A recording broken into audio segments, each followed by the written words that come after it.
Hello welcome dear students and friends, कैसे हैं आप सब। मैं भरत कुमार यहाँ पर आप सभी का me and my to class के अंतर्गत महत्वपूर्ण क्लास में स्वागत करता हूँ। और हाँ, हम यहाँ पर बात करने वाले हैं वो इम्पोर्टेंट प्रश्न जो आपके अभी एग्जाम में आने वाले हैं। इसलिए ये जरूरी क्लास है और अपने जरूरतमंद दोस्तों को शेयर कर लीजिएगा कि इस बार के second, fourth and six semester में जियोग्राफी के लिए जो इम्पोर्टेंट क्वेश्चन है वो कौन कौन से जो आपको प्रिपेयर करने हैं, सबसे पहले उनको प्रायोरिटी देनी है। लेकिन हाँ, उससे पहले एक इम्पोर्टेंट अपडेट आप सबको बता देता हूँ। ज्योग्राफी वाले स्टूडेंट जो यहाँ पर ये क्लास देख रहे हैं उन सबको बता देता हूँ कि यूनिवर्सिटी की ओर से एक नोटिफिकेशन आ गया। उसमें कहा गया है कि आपके एग्जाम जो 15 से शुरू हो रहे हैं उससे पहले पहले सिक्स सेमेस्टर वालों के प्रैक्टिकल है वो पूरा करवाना है। नोट कर लीजिएगा, जो यूनिवर्सिटी का नोटिफिकेशन आया है उसमें कहा गया है कि सिक्स सेमेस्टर को प्रायोरिटी दी जाए, उसके प्रैक्टिकल एग्जाम पहले करवा दिए जाए ताकि जैसे ही एग्जाम खत्म रिजल्ट दे दें। तो इसलिए बता देना चाहता हूँ आप सभी को कि सिक्स सेमेस्टर वाले अपने प्रैक्टिकल पर पूरा फोकस करें, उन पर भी ध्यान दें कॉलेज की ओर से अगर जो अपडेट आ रही है। और बाकी जो है जैसे सेकेंड और फोर्थ सेमेस्टर के, तो उनका एग्जाम के 20 या एग्जाम के बाद में प्रैक्टिकल होगा। Get it? समझ आ गया? सिक्स सेमेस्टर वालों को प्रायोरिटी दी जा रही है, पहले हो सकता है six semester practical.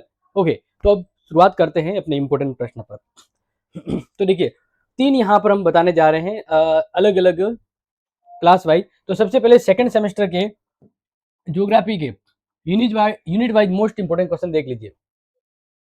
Second semester है, ह्यूमन ज्योग्राफी है।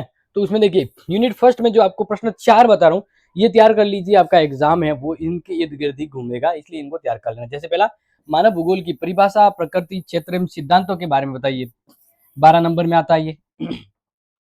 मानव भूगोल का अन्य सामाजिक विज्ञानों के साथ संबंध, मतलब आपको पता है एक यूनिट 16 नंबर की होती है। तो बड़े जो प्रश्न है, मतलब 60 नंबर का जो डोज है वो यहाँ मैं दे रहा हूँ, बस इन्हें तैयार कर लिया, ऑल द बेस्ट। यस। इसी तरह मानव भूगोल के प्रमुख संप्रदायों का आलोचनात्मक का वर्णन कीजिए। ये मोस्ट है, संप्रदाय अलग अलग जो है उनको याद कर लेना, इसमें ये डीपली बड़ा प्रश्न है। फिर ये पर्यावरणवाद है, संभववाद है और नव संभववाद है। ये भी मोस्ट है, 12 नंबर के अंतर्गत आने वाला प्रश्न है। जो इंपॉर्टेंट है वो आपको बता दिए। फिर इसी तरह से सेकंड सेमेस्टर में, इसके सेकंड सेमेस्टर में सेकंड यूनिट देख लीजिए कि भौगोलिक पर्यावरण का मानव जीवन पर जो प्रभाव है वो बताना है। इसी तरह पर्यावरण के प्रति मानव अनुकूल के विभिन्न जो स्वरूप हैं उनके बारे में भी डिटेल से प्रश्न पूछा जाएगा। नेक्स्ट जो है, भूमध्य रेखीय उष्ण कटिबंधीय मरुस्थलीय प्रदेशों में मानव जीवन का तुलनात्मक अध्ययन करना है। Very very most, very very most. जैसे मान लीजिए बुशमैन है, एक्सिमो है, खरगीज है, वो अलग अलग जनजातियां है ना, उनके बारे में, ठीक है। वो भी शॉर्टली मानव जीवन के बारे में। फिर मानसून प्रदेश, भूमध्य सागरीय प्रदेश और ध्रुवीय प्रदेश, मानव जीवन के संबंध में इनका वर्णन करना है। नोट कर लेना, 12 नंबर के प्रश्न में आने की संभावना है। फिर है नंबर 13, यूनिट 3 जो है सेकंड सेमेस्टर की, वो देख लीजिए। मानव प्रजाति के वर्गीकरण के आधारों की व्याख्या कीजिए। और क्रोबर, हेडन, जी टेलर के वर्गीकरण योजना का तुलनात्मक अध्ययन कीजिए। यानी मान लीजिए लास्ट टाइम हेडन आया तो इस बार जी टेलर और इन दोनों में से आने की पूरी संभावना है, ठीक है। तो इनका वर्गीकरण बताना आपको, इसलिए ये प्रश्न इंपॉर्टेंट है। फिर है विश्व में जनसंख्या वृद्धि के कारण और परिणामों के बारे में चर्चा कीजिए। और लास्ट में विश्व में जनसंख्या वितरण और घनत्व को प्रभावित करने वाले कारकों, एक इन दोनों में से 12 नंबर का प्रश्न आएगा, बिल्कुल। फिर सेकंड सेमेस्टर के अंतर्गत यूनिट 4 की बात करें तो मानव बस्तियों की संकल्पना, स्वरूप और प्रकारों के बारे में बताना है। और इसी तरह मानव बस्तियों के स्थल और स्थिति का महत्व भी बताना है। तो इन दोनों में से 12 नंबर का एक प्रश्न बनेगा। और नेक्स्ट है कि भारत में घर के प्रकारों का विस्तृत अध्ययन दीजिए, विवरण कीजिए, या ग्रामीण और नगरीय बस्तियों का तुलनात्मक अध्ययन कीजिए, ठीक है। ये इंपॉर्टेंट। आगे बात करते हैं इसी तरह से सेकंड सेमेस्टर के अंतिम यूनिट, ज्योग्राफी सेकंड सेमेस्टर अंतिम यूनिट है, फिफ्थ यूनिट। नगरीकरण का अर्थ, कारण और प्रभाव की विवेचना कीजिए। वेरी वेरी मोस्ट है। फिर है कि भारतीय नगरों का कार्यात्मक वर्गीकरण करना है। तो ये दोनों ही इंपॉर्टेंट है, इसलिए इन दोनों में से कोई एक बनेगा एग्जाम में। फिर है मलिन बस्तियों की समस्या और समाधान का विस्तृत वर्णन कीजिए, या भारत में नगरीकरण की समस्याओं का। तो ये दोनों ही समस्या से जुड़ा इनमें से कोई एक प्रश्न आपके बनेगा, क्योंकि अथवा में दो आते हैं जो बता दिए, इनमें से फाइनल है, बस तैयारी आपको करनी है।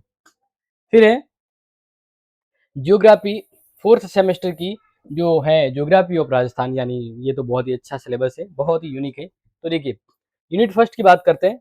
राजस्थान की भौतिक संरचना और भू आकृति विभागों यानी राजस्थान के जो भौतिक विभाग है उसका वर्णन करना है, ये 12 नंबर के अंतर्गत है। फिर राजस्थान की जलवायु को प्रभावित करने वाले कारक, राजस्थान की मृदा और प्राकृतिक वनस्पति के बारे में बताना है, एवं राजस्थान के वन संसाधनों का महत्व, वर्गीकरण और समस्या। इन तीनों में से एक 12 नंबर का प्रश्न आएगा। Very very most clear. इस प्रकार से नेक्स्ट है यूनिट 2, राजस्थान की अफवाह प्रणाली का विस्तृत वर्णन करना है और राजस्थान में सिंचाई के साधन व प्रमुख सिंचाई जो परियोजना है इनके बारे में, ये 12 नंबर के प्रश्न में ये सीधा सीधा आएगा। बाकी तो देखो ऑप्शन टाइप है, जैसे इंदिरा गांधी नहर परियोजना है, संबल घाटी नहर परियोजना है, तो है ना वो इंपॉर्टेंट है। इन दोनों में से कोई भी टपक सकता है। फिर राजस्थान में पशुपालन के वितरण प्रमुख नस्लों और आर्थिक महत्व के बारे में बताइए। तो इन दोनों में से एक प्रश्न 12 नंबर का टपकेगा। यस, तैयारी कर लीजिएगा बिल्कुल, समय से पहले बता रहा हूं आपको। फिर है यूनिट थर्ड, राजस्थान की कृषि, फसल प्रतिरूप और कृषि प्रदेशों का विस्तृत वर्णन करना है। राजस्थान की कृषि समस्या, उसके समाधान की व्यवस्था कीजिए एवं यानी मतलब इन दोनों में से कोई भी एक टपक सकता है। फिर राजस्थान के खनिज संसाधनों का वितरण और आर्थिक महत्व बताना, इसी तरह राजस्थान के प्रमुख उद्योगों का। अब यहाँ पर आप ध्यान रखना, या तो खनिज वाला आएगा या उद्योग वाला आएगा, दोनों में से एक प्रश्न आएगा, बस ये तैयार आपको कर लेना है। इसी तरह से फोर्थ सेमेस्टर में फोर्थ यूनिट, राजस्थान की जनसंख्या वितरण घनत्व वृद्धि का अध्ययन कीजिए। या तो ये या फिर राजस्थान की जनजाति जो होती है जैसे भील, मीणा, ग्रासिया और शहरिया, इन दोनों में से कोई एक प्रश्न आएगा। तो सिंपल सा बता रहा हूँ कि कौन सा आएगा, बस अब आपको तो तैयार करना ही होगा इसको, इतना सा बता दिया है। फिर राजस्थान के ग्रामीण अधिवासों के प्रकार प्रतिरूप को विश्लेषण कीजिए, या राजस्थान में पर्यटन के भौगोलिक आधार के बारे में, उनके महत्व के बारे में, तो ये नंबर 12 के अंतर्गत आ सकता है। फिर फोर्थ यूनिट का मतलब फोर्थ सेमेस्टर का फिफ्थ यूनिट, अंतिम यूनिट है कि राजस्थान के भौगोलिक प्रदेशों का विस्तृत वर्णन कीजिए। देखो ध्यान रखना, या तो पहली यूनिट का फोर्थ सेमेस्टर की पहली यूनिट का या तो पहला प्रश्न वो इधर से आएगा या फिर ये आएगा 12 नंबर में, ठीक है, इंपॉर्टेंट है। फिर मरुस्थलीय और रावली प्रदेशों का तुलनात्मक अध्ययन कीजिए एवं राजस्थान में सूखा और मरुस्थलीयकरण की जो समस्या है इसके बारे में 12 नंबर का प्रश्न। फिर राजस्थान में विशेष क्षेत्र विकास कार्यक्रम व अफवाह प्रबंध का विस्तृत वर्णन कीजिए। ये अफवाह प्रबंध है ना, आपदा प्रबंध को लेकर भी प्रश्न टपक सकता है। जो जरूरी है, जो मोस्ट है और जो आपको तैयार करने हैं बिना किसी किंतु परंतु के, वो यही प्रश्न है, इसलिए इनको तैयार कर लीजिएगा। ये रामबाण प्रश्न है आपके एग्जाम को लेकर। यस, वैसे आप सभी को बता देता हूं कि हमारी ओर से यानी मी एंड माई यूट्यूब क्लास की अगर मैं बात करूं तो आप सभी को इस सभी प्रश्नों के उत्तर मिल जाएंगे। क्लासी सेट ऐप जो है ये ऐप गूगल प्ले स्टोर पर है, ठीक है, गूगल प्ले स्टोर पे है, वहां से जाइए, नामात्र फीस में आप ये कोर्स अचीव कर सकते हैं। क्लियर, सभी नोट्स मिल जाएंगे, मैराथन क्लास इंपॉर्टेंट, पिछली अगली सभी।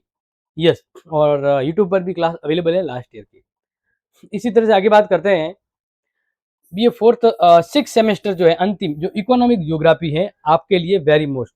देखिए इकाई फर्स्ट है आर्थिक भूगोल की परिभाषा, प्रकृति क्षेत्रों अध्ययन पद्धतियों का महत्व, ये 12 नंबर के प्रश्न में नोट कर लीजिए, 100% आने वाला है। फिर आर्थिक संसाधनों का वर्गीकरण, संरक्षण, मत्स्य पालन का महत्व, वितरण और पशुपालन का। तो इसलिए इन तीनों में से कोई भी एक प्रश्न बनेगा वेरी वेरी मोस्ट। अगर पूछा जाएगा कि कौन सा संभावित है तो आर्थिक वाला पहले आ सकता है। इन तीनों में से ये जरूरी है और ये तो आएगा ही आएगा। फिर सिक्स सेमेस्टर की सेकंड यूनिट, कृषि के प्रमुख प्रकार का विस्तृत वर्णन कीजिए। व्यावसायिक अनाज कृषि और प्लांटेशन कृषि का तुलनात्मक अध्ययन, प्लांटेशन ये प्रश्न पूछा जाएगा। फिर मिश्रित कृषि और डेयरी कृषि का विस्तृत वर्णन है एवं गेहूं, चावल, चाय, कपास के उत्पादन और वितरण के बारे में। तो ये एक मोस्ट है, ठीक है, ये मोस्ट है, यानी इनमें से कोई भी एक फसलों के बारे में पूछा जा सकता है और तीन में से कोई भी एक प्रश्न आ सकता है। नेक्स्ट इसी तरह से बात करते हैं यूनिट थर्ड, लो अस्क, मैग्नीज और तांबा, इनके विश्व वितरण के बारे में प्रकाश डालना है, ये मोस्ट है। फिर एक कोयला और पेट्रोलियम ऊर्जा संसाधनों का तुलनात्मक अध्ययन कीजिए, या फिर जल विद्युत और परमाणु के ऊर्जा के महत्व के बारे में, खनिज और ऊर्जा संसाधनों के संरक्षण की आवश्यकता। तो ध्यान रखना, एक तो ये एक इनमें से 12 नंबर का प्रश्न आएगा। देखो अब इतने प्रश्न बता दिए निकाल के, इतने इंपॉर्टेंट बता दिए। अब अगर इन्हें प्रश्न तैयार नहीं करते हो, अभी भी लापरवाही करोगे तो नुकसान हो जाएगा। आपकी तैयारी आपके हाथों में, आपका लक, आपकी मेहनत, आपका करियर, आपका रिजल्ट, वो भी आपके हाथों में है ना। तो देखिए नेक्स्ट है यूनिट 4, लो अयस्क इस्पात उद्योग का विस्तृत वर्णन कीजिए। सूती वस्त्र उद्योग का कागज उद्योग का तुलनात्मक अध्ययन। नोट कर लेना, इन दोनों में से 100% एक 12 नंबर का प्रश्न आएगा। फिर अमेरिका के लोग लेक झील जो है वहां के औद्योगिक प्रदेश का विस्तृत वर्णन कीजिए, या जर्मनी के रूर औद्योगिक प्रदेश का, ठीक है ना। जापान का तो फिर भी है, लेकिन इन दोनों में से या तो लेक औद्योगिक प्रदेश अमेरिका का या जर्मनी का, इन दोनों में से कोई भी एक प्रश्न जरूर पूछा जाएगा। तो पूरी पूरी पॉसिबिलिटी 100% श्योरिटी के साथ आपको बता रहा हूँ, इसलिए नोट कर लीजिएगा। आगे बात करते हैं यूनिट 5th, विश्व के प्रमुख रेल परिवहन का विस्तृत वर्णन कीजिए, या यूरोप और यूएसएसआर के अंतर्देशीय जल मार्गों के बारे में। तो इन दोनों में से एक प्रश्न आपके आएगा। फिर है विश्व के प्रमुख महासागरीय जल मार्गों का विस्तृत वर्णन कीजिए, या वायु परिवहन को प्रभावित करने वाले कारकों और विश्व के जल। तो इन दोनों में से भी अगर देखा जाए तो ये ज्यादा इंपॉर्टेंट हो जाता है। क्लियर। वैसे हो सकता है कि वायुमंडल के बारे में भी पूछा जाए। तो इस प्रकार से आपके ज्योग्राफी के वेरी वेरी मोस्ट इंपोर्टेंट प्रश्न बता दिए सेकेंड, फोर्थ एंड 6 सेमेस्टर के।